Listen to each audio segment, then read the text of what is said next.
দেখুন গাজরের বাতাসা পিঠেগুলো আমি কি করে বানালাম আপনারা দেখতে থাকুন। বন্ধুরা, শম্পা কিচেন উইথ ভিলেজ ফুডে আপনাদেরকে স্বাগত। প্রতিদিনের মতন আবারও চলে এসেছি একটা রেসিপি নিয়ে। আজকে রেসিপিটা একেবারে জমজমাট, আপনাদের সবাই বানাতে পারবেন, খুব সহজেই আপনাদেরকে বানিয়ে দেখাবো।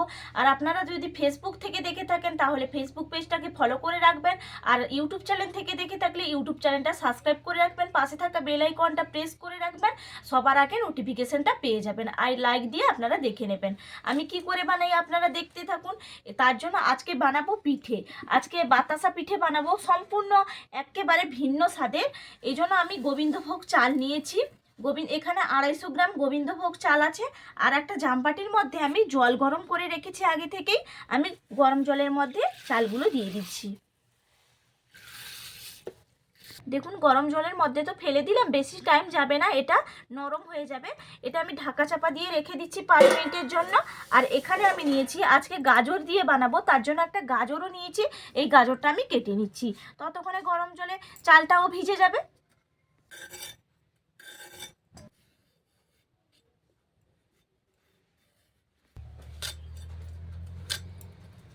দেখুন আমি গাজরটা টুকরো টুকরো করে নিয়েছি। এখানে 250 গ্রাম চাল নিয়েছি বলে একটা গাজর হলেই কিন্তু হয়ে যাবে।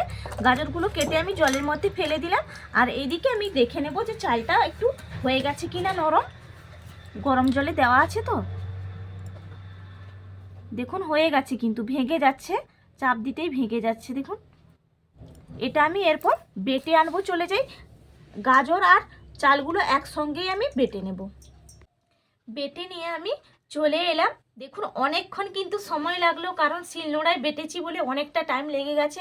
আর আপনাদেরকে আরেকটা কথা বলে রাখি, যদি আপনারা বাজারে দেখবেন যে নতুন চাল যদি হয় তাহলে ফ্রেশ সাদা হবে, আর পুরনো চাল হলে একটু লাল হয়ে যাবে। পুরনো চাল যদি হয় তাহলে আপনারা 10 মিনিট ভিজিয়ে রাখবেন গরম জলে। আর আমি তো পেস্ট করে নিয়ে চলে এলাম পুরো, দেখুন কতটা মিহি করে বেটে নিয়েছি। আর একটা এর মধ্যে আমি মিশিয়ে নেব পরিমাণ অনুযায়ী লবণ দিয়ে ভালো করে আমি মিশিয়ে নিচ্ছি। দেখুন ভালো করে আমার মেশানো হয়ে গেছে। আলাদা করে কিন্তু আমি আর জল ব্যবহার করব না। যেটা আমি বেটে এনেছি সে শিল বাটা জলটা ধুয়ে আমি এটা বাটার আমার একটা তৈরি হয়ে গেছে। এরপর আমি চলে যাচ্ছি কি করে বানাই, আপনারা দেখতে থাকুন। দেখুন একটা আমি তাওয়া বসিয়ে দিয়েছি। এখানে আমি নিয়েছি লোহার তাওয়া। আর এখানে আমি আজকে ঘিতেই ভাজবো। গোবিন্দভোগ চাল আর ঘি দিলে আপনারা জানেন যে কতটা গন্ধ, এমনি তো তুলনা হয় না গোবিন্দভোগ চালের, তার সঙ্গে আবার ঘি। আর ঘিটা ভালো করে তাওয়ার মধ্যে দিয়ে আমি ছড়িয়ে গরম করে নেব। ভালো করে গরম করে নিয়েছি।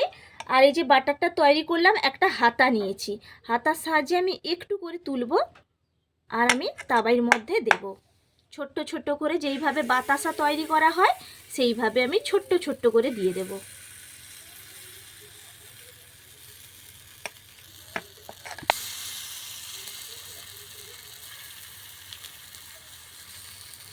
দেখুন কি সুন্দর উঠে আসছে।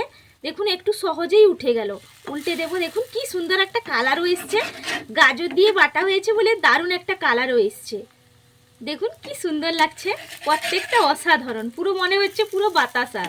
লাল গুড়ের যেরকম বাতাসাগুলো হয় পুরো কালারটা সেরকম লাগছে।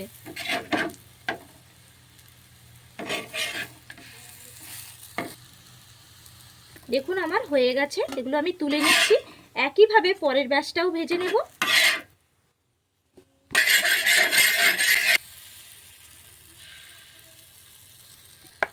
দেখুন কি সুন্দর, প্রত্যেকটা ওঠাতেও কষ্ট নেই আর করতেও কিন্তু একেবারে সহজ। আর একসঙ্গে অনেকগুলো কিন্তু করে নিতে পারবেন।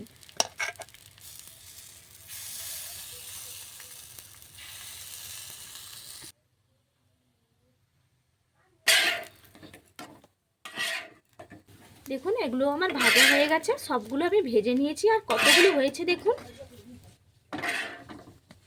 কড়াই বসিয়ে দিয়েছি, আবারও কড়াইয়ের মধ্যে আমি দিয়ে দিচ্ছি ঘি। খুব বেশি ঘি দেওয়ার দরকার নেই, 1 চামচ ঘি দিলে। এটা গরম হয়ে গেছে, ঘির মধ্যে আমি দিয়ে দিচ্ছি এলাচের মুখগুলো ফাটিয়ে নিয়েছি। এলাচটা একটু নাড়িয়ে নেব। এলাচটা ঘির মধ্যে ভালো করে নাড়িয়ে নিয়েছি। এরপর আমি এর মধ্যে দিয়ে দেব, এখানে আমি গরুর দুধ নিয়েছি, গরুর দুধটা আমি দিয়ে দিচ্ছি।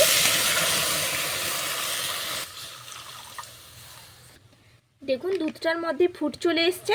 এই সময় আমি এর মধ্যে একটা আমুল দুধের প্যাকেট নিয়েছি 10 টাকা দামের, আমি এটা মিশিয়ে নেব, তাহলে আরও খেতে ভালো লাগবে।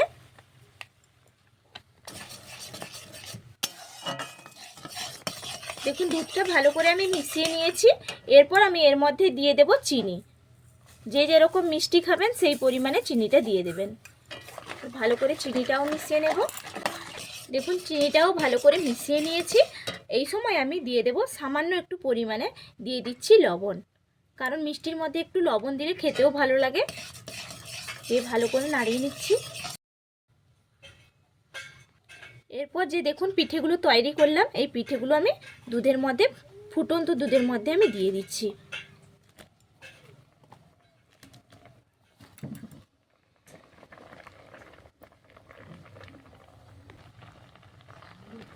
দেখুন আমার পিঠে একেবারে রেডি। আর দেখেই আপনারা বুঝতেই পারছেন যে কতটা সুন্দর হয়েছে, কালারেও যেমন ভরপুর হয়েছে আর দেখতে তো অসাধারণ হয়েছে, আর খেতেও দারুণ লাগে। আপনারাও এইভাবে বানিয়ে ফেলুন।